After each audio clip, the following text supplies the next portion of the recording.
हमारा देश भारत जो कि सशक्त हो रहा है और आधुनिकता की ओर बढ़ रहा है। लेकिन सामाजिक स्तर पे अगर देखा जाए तो लोगों में मतभेद हैं। धर्म के नाम पे थोड़े बहुत विवाद चलते रहते हैं। तो सामाजिक स्तर पे एज़ एन इंडिपेंडेंट इंडिविजुअल हम क्या कर सकते हैं कि बेहतरी की जा सके? मैं भारत से ही शुरू करना चाहूँगा कि भारत यानी कि प्रकाश। अच्छा। भा संस्कृत में प्रकाश को संकेत देता है। जी। तो हम प्रकाश देने वाले इस भारत के नागरिक आज अपने अस्तित्व में आध्यात्मिकता का पता पूछ रहे हैं, जो हमारे लिए एक ऐसा विषय आज बन चुका है कि कस्तूरी कुंडल बसे वन मृग ढूंढत माही क्या का सब है। बिल्कुल, बिल्कुल। तो हम तो इसके देने वाले हैं और हम इसको ढूंढ रहे हैं। तो ये स्थिति बन चुकी है आज कि हम इसको देने वाले इसको ढूंढते हुए नजर आ रहे हैं, और ये हमारे अंतर मन में निहित वो विषय है जिसको लेकर भारत विश्वगुरु था। हम धर्म सीख लेते हैं, मानव धर्म नहीं सीख पाते, जो मूलतः हमारे यहाँ, कम से कम हमारे देश में मैं कह सकता हूँ, विवाद का बहुत बड़ा कारण है। जी। धर्म नहीं, मानव धर्म। जिस दिन हम मानव धर्म की बात करेंगे उसी दिन तो भारत विश्वगुरु कहलाएगा। जब तक हम धर्म की बात करेंगे तब तक भारत विश्वगुरु नहीं हो सकता। सब धर्मों को, सब जातियों को, सब प्रकार के व्यवहारों को अपने अंदर समेटने वाला ही तो भारत है, जी। ना कि विरोध को प्रदर्शित करने वाला भारत है। मगर इसका ये अर्थ बिल्कुल भी नहीं कि किसी भी मलिन संस्कार को, किसी भी गलत भाव को हम अपने अंदर समेट लेंगे, मगर हम उसका दमन ना करके उसके सुधार की बात करें। किसी चीज को काटना और किसी चीज को संवारना, ये वो फर्क हैं जो भारत के अंदर प्रदर्शित होते हैं। हम उसको संवारेंगे, हम उसे काटेंगे नहीं। वैचारिक मतभेद हो सकते हैं, विचार हर व्यक्ति हर धर्म में अलग अलग हैं, कारण कि उन्होंने जो पढ़ा, जो सुना, जो समझा वो जान रहे हैं। मगर एक वास्तविक विचार सबके अंदर होना चाहिए कि किसी को भी कष्ट देकर अगर हम प्रसन्न हो रहे हैं तो वो विचार गलत है। यही तो 8th क्लास तक, 10th क्लास तक सिखाने की बात है कि कष्ट किसी को नहीं देना। ये है भारत, और यही आध्यात्मिकता है वास्तविक। भारत का अर्थ ही आध्यात्मिकता है। हम दोनों को अलग करके देख रहे हैं, मगर भारत यानी आध्यात्मिकता। हमारे यहाँ जितने सत्संग, हमारे यहाँ गीता, हमारे यहाँ रामायण, सब कुछ कहा गया, हर ग्रंथ में मूलतः एक बात निहित है कि हम प्रेम करें एक दूसरे से। और अगर गीता में भी कुछ दिखाया गया तो गीता में एक स्पष्ट चित्रण था इस बात का कि जब अपने हित के लिए व्यक्ति काम करता है तो महाभारत होती। इतना ही तो बताया उसमें, वो पिक्चर की तरह देखिए उसको, मोटा मोटा समझने का प्रयास करें कि गीता ये कह रहा है, गीता यानी भगवान का संदेश, ये कह रहा है कि अगर हम अपने लिए जी रहे हैं तो गलत है, और अगर हम सबके लिए जी रहे हैं तो सही है। इसी का नाम भारत है, इसी का नाम आध्यात्मिकता है। भारत के लिए मैं एक बात और कहना चाहूंगा कि भारत विश्वगुरु था, मगर मुझे कहने में संकोच नहीं है कि अब नहीं है। क्यों नहीं है? क्योंकि हम अपने एथिक्स से हट गए, हम अपनी मूल भावना से हट गए। एक नदी जो गंगोत्री से निकलती है, अगर वो बहते हुए आगे आती है तो उसमें और नदियां मिल रही हैं, मगर वो गंगोत्री का जल उसमें सम्मिलित है। हमने गंगोत्री के जल को रोक दिया और आगे आने वाली नदियां वो सब बहते हुए साथ में चल रही। तो मूल धारा जो उसकी थी वो तो हम उसका हमने विनाश किया। जी। तो हमें इस भावना को बहुत गहराई से समझना होगा कि हमें उस मूल धारा को वापस लाकर उस गंगा को वापस लाकर मिलाना है सब नदियों में, ताकि जो उसका रस है वो हमें मिले, वो बिल्कुल। विचारधारा। और वो विचारधारा पूर्ण रूप से इस बात पर आधारित है कि हम अपने समाज में किस प्रकार के व्यवहारों को बढ़ा रहे हैं। जी। आज पाश्चात्य संस्कृति से प्रभावित होकर जो भी कुछ छूट हमारे यहाँ बढ़ी हैं इंटरनेट के माध्यम से, मजबूरी है, वो बढ़ना ही था, मगर उनमें रिस्ट्रिक्शन हो सकता था, मगर वो किया नहीं गिरा। जी। अगर वो किया जाता तो बहुत सारे व्यवहारों में आज उतनी विकृति नहीं आती जितनी आ चुकी है। समस्याएं सबको नजर आ रही हैं, मगर आज हमारे राजनीतिज्ञ अपनी सरकार के अगले 5 वर्ष बाद आने की तैयारी में जुटे हुए होते हैं साइलेंटली। किसी भी काम को करते वक्त उनके मन में ये भाव ज़रूर होता है कि 5 साल बाद इलेक्शंस हैं, उसको पैरेलली हमें उसकी तैयारी करनी है। जिस दिन हम उस भाव को हटाकर काम करें, अपनी गद्दी को बचाने वाले भाव को हटाकर काम करना शुरू करें, जिसमें प्योरली हम ये सोच रहे हों कि हमारे देश का युवा, हमारे देश का वो बच्चा जो बड़ा होने वाला है, हम उसके लिए अगर रेड कारपेट की व्यवस्था करें तो वो किस तरह से हो। इंटरनेट की खुली छूट से, गूगल की खुली छूट से हमारी एनर्जी का कितना बड़ा पार्ट डिस्ट्रॉय हो जाता है जब हम कहाँ चले जाते हैं, इंटरनेट में खो जाते हैं। इंटरनेट में खोने का मतलब आप सब समझ रहे हैं, कहने की आवश्यकता नहीं है किसी भी स्वरूप में। इसका दुष्प्रभाव वहां तक है कि भारत के अंदर जो हम तीर्थाटन की बात करते थे, तीर्थ सारे प्रकृति में बनाए गए, पहाड़ों पर या समुद्र के किनारे। क्यों बनाए गए होंगे? उसके पीछे मूलतः ये कारण है, वो भारत प्रकाश जी। का सिंबल है हम। उसके पीछे ये कारण है कि धर्म के नाम पर लोग प्रकृति की उस गहराई तक चले जाएं पहाड़ों में, जहां पर सामान्य आदमी जाने की हिम्मत नहीं करता है। तो प्रकृति के उस सौंदर्य को निहार सके, देख सके, उस आनंद को ले सके, इसलिए ये सारे तीर्थ या तो पहाड़ों पर हैं या समुद्र के किनारे हैं ज्यादातर। जी। अब बनाने के पीछे कारण मैंने आपको बता दिया। जी। तो ये हम प्रकाश के वो सिंबल रहे हैं जिन्होंने इतनी गहराई से सब चीजों को समझा और वो व्यवहार बनाए। अब मंदिर में जाने पर या किसी भी धर्म के पूजा स्थान पर जाने पर जो भी शांति हमें मिलती है वो तो बहुत क्षणिक है, मगर उसके सफर में जब प्रकृति में हम घूमते हैं पहाड़ों पर, वो हमें कितना आनंद देती है। तो वास्तव में उस समय के जो समाज में व्यवहार देने वाले लोग रहे होंगे, राजा या साधु या किसी भी प्रकार के धर्म प्रवर्तक, उन्होंने ये व्यवस्थाएं कितनी समझ के साथ दी। और आज हम क्या कर रहे हैं? तो ये तो सब हमें समझना है। जितने वो सुंदर स्थान बने, आज सब जगह पर हम उन व्यवहार को स्थापित नहीं कर पा रहे हैं। सब जगह दोष उत्पन्न हो रहा है। जब दोष उत्पन्न होता है तभी दुर्घटनाएं भी होती, अन्यथा नहीं होती। इस चीज को कभी भी चेक किया जा सकता है। अच्छा। व्यक्ति को ऐसा होना चाहिए जैसे उगता हुआ सूर्य सबको आकर्षित करता है, जी। और उस स्वरूप में आकर्षित करता है जब वो लाल नहीं होता, जब वो स्वर्ण के रंग में होता है, डूबता हुआ लाल होता है। जी। मैं उगते हुए की बात कर रहा हूँ। हम उगते हुए सूर्य के उपासक हैं। मैं भारत की बात कर रहा हूँ। तो जिस समय वो सूर्योदय हो रहा होता है, हमें उस प्रकार से हर दिन उठना चाहिए। हमें उस मुखाकृति के साथ आना चाहिए, उस प्रसन्नता के साथ आना चाहिए कि हम समाज में आकर सबको प्रकाश दें और प्रेम दें। सुबह की धूप किसी को बुरी नहीं लगती, चाहे वो गर्मियां में हो तो भी वो काम चल जाता है। जी।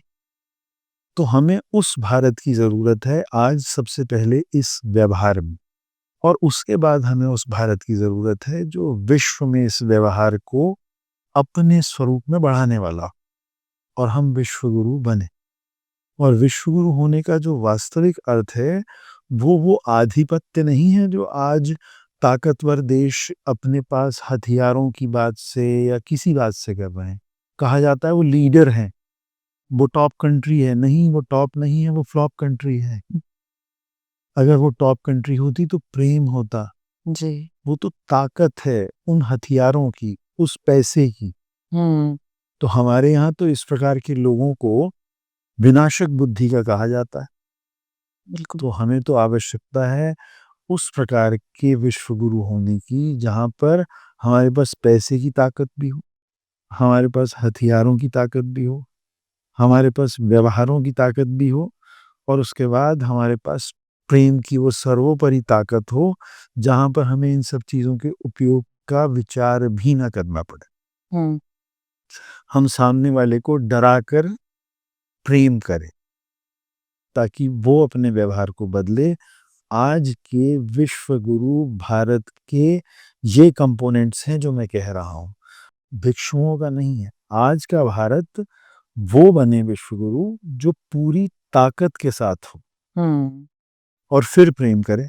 बिल्कुल। क्योंकि जब ताकत होती है और प्रेम किया जाता है तो उसका अर्थ अलग निकलता है। हुँ, एक भिक्षु जब प्रेम करता है तो निरादर पाता है। तो आज हम वो नहीं हैं। पहले हमारी स्थिति अलग थी। आज हम उस भारत की कल्पना करें जो हमें उस स्वरूप में देखना है जिसके अंदर इतनी क्षमता हो, इतनी शक्ति हो कि वो किसी से भी कोई बात कहे तो वो मानने पर मजबूर हो मजबूर। और वो मजबूरी फिर हम प्रेम के स्वरूप में लेकर आए। शक्ति और प्रेम दोनों का सम्मिश्रण भविष्य का विश्वगुरु भारत। ये है वो भाव जिसकी आज आवश्यकता है। इसके अलावा बाकी सब चीज़ें गौण हो जाती हैं। जीवन आज वहाँ पर पहुँच चुके हैं सबके, जहाँ आने के बाद हमें एक व्यवहार को तो सुनिश्चित करना ही होगा हुँ, कि धन तो चाहिए ही। बिल्कुल। दूसरा व्यवहार, हमें वो शक्ति भी चाहिए जो समझ की है। जी, ऐसा नहीं कि वो नहीं चाहिए। हाँ। आज एजुकेशन सिस्टम के अंदर जब बात एआई पर आ गई है तो हमें उससे नेक्स्ट लेवल की समझ के ऊपर अभी से काम करना है। हमें अपने पूरे के पूरे पॉलिटिक्स के सिस्टम को बदलना है।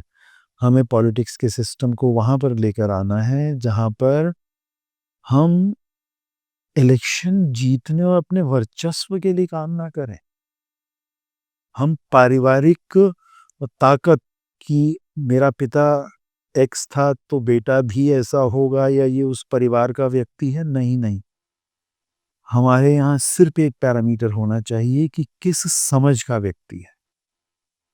जिस दिन हम पॉलिटिक्स में समझ के आधार पर व्यक्ति को स्वीकार करना शुरू करेंगे, तभी तो देश समझदारों के हाथ में जाएगा।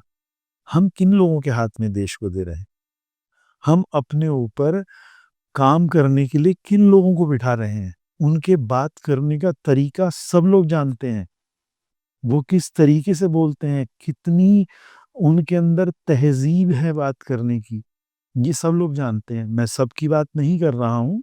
मैं विनम्र भावना से हाथ जोड़कर ये बात कह रहा हूँ कि मैं जब भी कोई बात करूँ तो वो किसी पर्टिकुलर व्यक्ति या समाज के लिए नहीं हो सकती।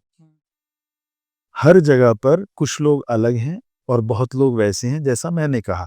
तो मैं किसी के मन को आहत करना नहीं चाहता, मगर वास्तव में असंवेदनशील मन आज राजनीति में सब तरफ दिखाई दे रहे हैं। गरीब व्यक्ति के प्रति असंवेदनशील व्यवहार आ रहा है और अमीर व्यक्तियों में भी जो सादे भाव के व्यक्ति हैं, वो दमन का शिकार हो रहे हैं।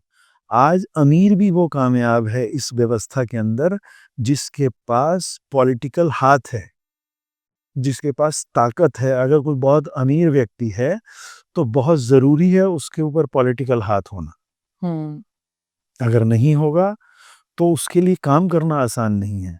हम चाइना को कैसे पीछे छोड़ेंगे? इन्हीं सब व्यवस्थाओं के आधार पर?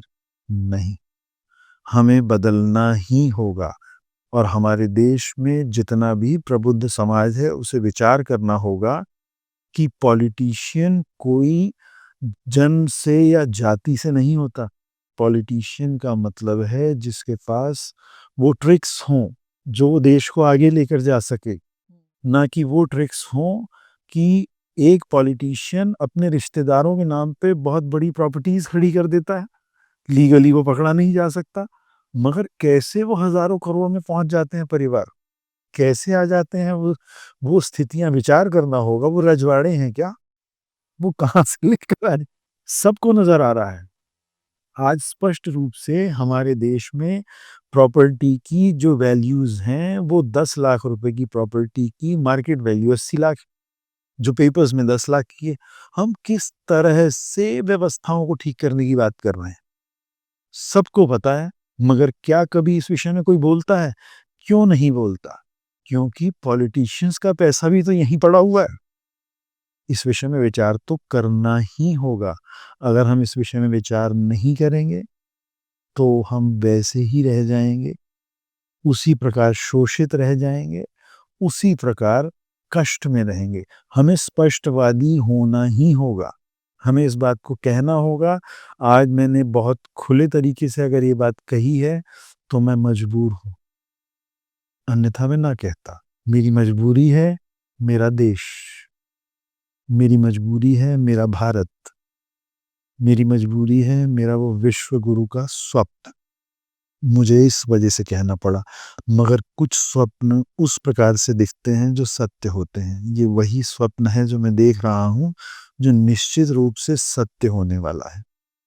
मुझे मेरे सामने बैठी हुई ये सौम्या की मुस्कुराहट हमारे देश की सब महिलाओं में देखने का ये स्वप्न है।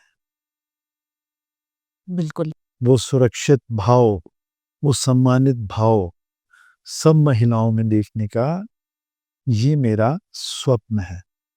आरक्षित महिला नहीं, संस्कारित महिला, सम्मानित महिला, आरक्षित नहीं।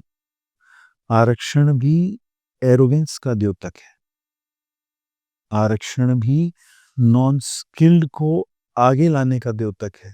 गलत है। समझ ही आगे आनी चाहिए, समझ ही व्यक्ति है। कभी भी कोई व्यक्ति न जाति से, न व्यवहार से, न धर्म से, न धन से बड़ा हो सकता है।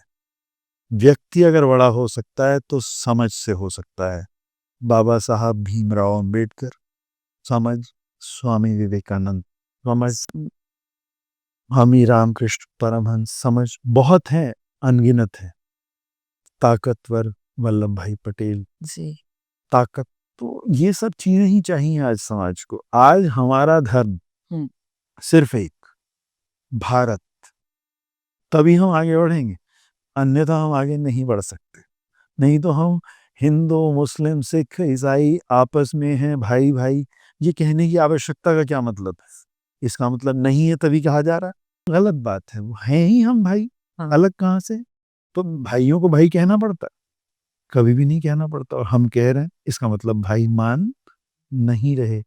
ऐसे भाई जो सहृदय हैं, अगर आज भारत के 140 करोड़ लोगों के अंदर इस परिवर्तन की बयार को नहीं बहाया गया तो ये देश गरीबी के गर्त में चला जाएगा। जिसे हम अपनी ताकत कहते हैं वो एक दूसरे से लड़ने और वैमनस्य के काम आएगी या हिल स्टेशन पे जाकर शैतानियां करने के काम आएगी? नहीं, हमें जरूरत है उस युवा शक्ति को डाइवर्ट करनी, कर्म के प्रति उस लगाव की। देने वाले वही हमारे ऊपर राज करने वाली वो सत्ता ही दे सकती है, और उस सत्ता में बहुत योग्य व्यक्ति हैं, कमी नहीं है, मगर उनको आगे आना ही होगा। अगर वो नहीं आते हैं तो देश जाता है। अब देश को कहीं गड्ढे में जाना है या देश को विश्वगुरु बनाना है, मेरी सारे उस प्रबुद्ध समाज से विनती है जो आज शायद राजनीति में इंटरेस्ट नहीं रखता हो या कभी रहा हो और हट गया हो, उन सबको इस बात पर ध्यान देना चाहिए कि उनको समाज में आगे बढ़कर इस व्यवहार को स्वीकार करना ही होगा। अगर हम आज अपने घर में बैठकर इन व्यवहारों को ही स्वीकार करें कि मेरी शान और सुबह अच्छी हो जाए, तो हम देश के लिए या समाज के लिए अपने आप के उस ऋण को उतारने में अक्षम हो गए। अगर हमें समझ मिली और हमने उसका उपयोग नहीं किया, तो इसका मतलब भविष्य में परमात्मा वो समझ हमसे खींच लेंगे। ये सुनिश्चित समझिएगा। और समझ का उपयोग वही माना जाता है जो समाज के लिए हो, जो सबके कल्याण के लिए हो। अपने लिए समझ का उपयोग करके हम धनोपार्जन करके सब कुछ अर्जित कर लेते हैं, मगर जो हमें अर्जित करना है, वो है समाज का वो भाव जिसमें शांति का वो एक मीठी हवा का प्रवाह हमें हर वक़्त दिखाई दे। जब सड़क पर जाने पर हम एक-दूसरे की तरफ क्रूर दृष्टि से ना देख रहे हों, प्रेम की दृष्टि से देख रहे हों। मैं उस भारत की बात कर रहा हूँ और कुछ भी नहीं कर रहा हूँ, सिर्फ़ भारत। मेरा धर्म, भारत, मेरा व्यवहार, भारत को आगे बढ़ाने वाला, मेरा कर्म सिर्फ भारत के अंदर हर वर्ग की तरफ उस भाव से देखने वाला कि जो तिरस्कृत है, वो कैसे सामान्य धारा में आ सकता है। उसका आधार न धर्म है, न जाति है, न कुछ, न कुछ और न कुछ, सिर्फ एक मानव। मानव अपने आप में एक जाति। हुँ। मैं उसकी बात कर रहा हूँ।